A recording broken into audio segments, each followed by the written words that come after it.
আসসালামু আলাইকুম। আমি হলাম মির্জাপুর একটা ছোট্ট ব্লগার। আজকে আমি যাচ্ছি রোজা ইফতার করতে সাহেবডাঙ্গার মসজিদ।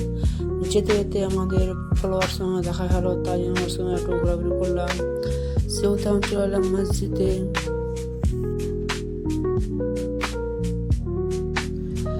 এখন যাবো আমি উপরে উপরে, কেননা উপরে আমাদের রোজা ইফতার খোলানো হবে। এসে এখন যাচ্ছি উপরে। উপরে এসে দেখলাম সব আইটেমগুলো চলে এসে এখানে রাখা আছে। সমস্ত কিছু আইটেম তোমাদেরকে আমি দেখাবো, এবং যে আমার ক্যামেরাম্যান আছে তাকে মনটা দিয়ে দিলাম। দেখছো এখানে রাখা আছে আইটেমগুলো, এগুলো আমাদেরকে দিয়ে রোজা ইফতার খোলানো হবে। তোমাদেরকে আমি সব কিছু দেখাচ্ছি এই ভিডিওর মাধ্যমে। শুধু আমাদের ভিডিওর সাথে থাকেন আর ভিডিওটাকে লাইক শেয়ার ফলো করে দিন।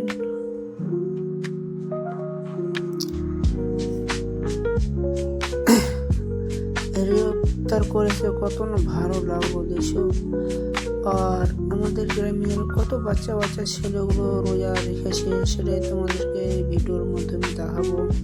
শুধু তার আগে দেখলেন খাবারগুলো কত সুন্দর আইটেম করেছে আমাদের জন্য, এই কচি কচি বাচ্চাদের জন্য, এবং যারা রোজা রেখেছেন। আর সমস্ত যতগুলো গ্রামের লোক, সমস্ত গ্রামের লোককে আয়োজন করানো হয়েছে।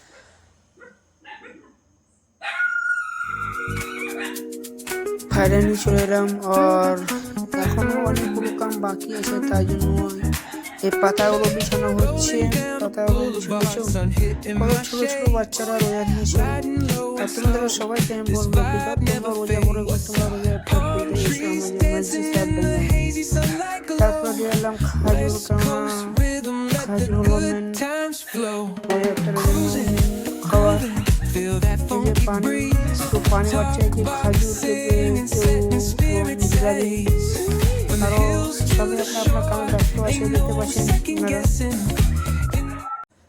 আমি নতুন, ওই জন্য আমার ভয়েসটা অতটা আমি স্পিড বলতে পারি না, কিন্তু আশা করি আমি খুবই শীঘ্র আমি ভয়েসটা তাড়াতাড়ি বলবো। আমি চেষ্টা করবো, আপনারা দোয়া করবেন যেন আমি ভয়েসটা তাড়াতাড়ি করতে পারি এবং তোমাদেরকে ভালো ভালো ভিডিও তোমাদেরকে দেখাতে পারি।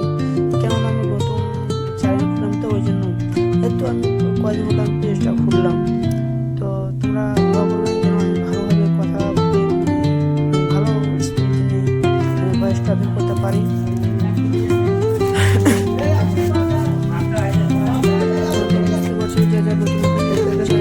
তাদের অনেক সমস্যা হয়, কিছুই হয় না। আমি তো নতুন, তবুও আল্লাহ দেশে অনেক যতটুকু পাশে আলহামদুলিল্লাহ অনেক ভালো বলছি। তো চল, আশা করবো তোমাদের সামনে অনেক ভালো চেষ্টা করবো, ভয়েসটা ভালো হয়, আরও সুন্দর হয়।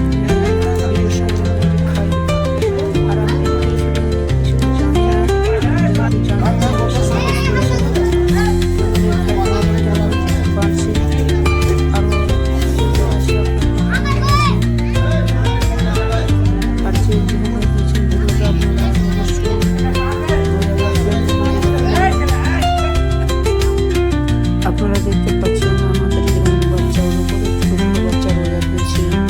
আমি দেখি প্রায় গ্রামে কত বড় মানুষ যারা রাখে না, সমস্যা হয় না, যারা যাদের সমস্যা নেই তারাও রোজা ছেড়েছে। দেখেন আমাদের গ্রামে কত ছোট ছোট বাচ্চাগুলো রোজা রেখেছে, এনারা সবাই রোজাদার। এদের মধ্যে কেউ হয়তো আসে একটা বিনা রোজাদার আছে, বেশিরভাগই রোজাদার আছে। তো আশা করবো তোমরা রোজা রাখো, কেননা এই 11 মাসে একটা রমজান মাহিনা আসে। আমরা জানি না আল্লাহ তাআলা আমাদেরকে রোজা করার হেদায়েত দেবে কি না, আল্লাহ ভালো জানে। কিন্তু যারা রোজা রাখে না, তারা আল্লাহ তাআলা তাদের সুযোগ দিয়েছে রোজা রাখার। যতটুকু পাপ করছো এই মাসে তোমরা তওবা করে নাও।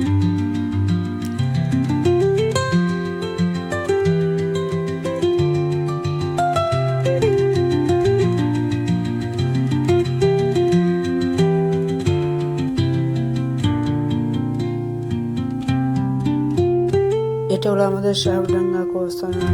দেখছো আমাদের গ্রামটা বাগানের পাশে মসজিদটা আছে, কত সুন্দর জায়গাটা। আপনারাও আসেন, রোজা ইফতার করে যান। সাহেবডাঙ্গা কবরস্থানের পাশে মসজিদ।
আমার ব্লগ আমি এখান থেকে শেষ করছি, কেননা আমার এবার দেখা হচ্ছে নেক্সট ভিডিওতে। কি আপনারা ভালো থাকেন, যাদের সামর্থ্য আছে তারা রোজা খোলান, ইফতার করান গরিবদেরকে। রোজা খোলানির কত যে ফজিলত আছে সেটা আল্লাহ পাক ভালো জানে, কিন্তু আমি জানি। আমার ব্লগটা আমি এখান থেকে শেষ করছি, আবার দেখা হচ্ছে নেক্সট ভিডিওতে। আসসালামু আলাইকুম ওয়া রাহমাতুল্লাহ।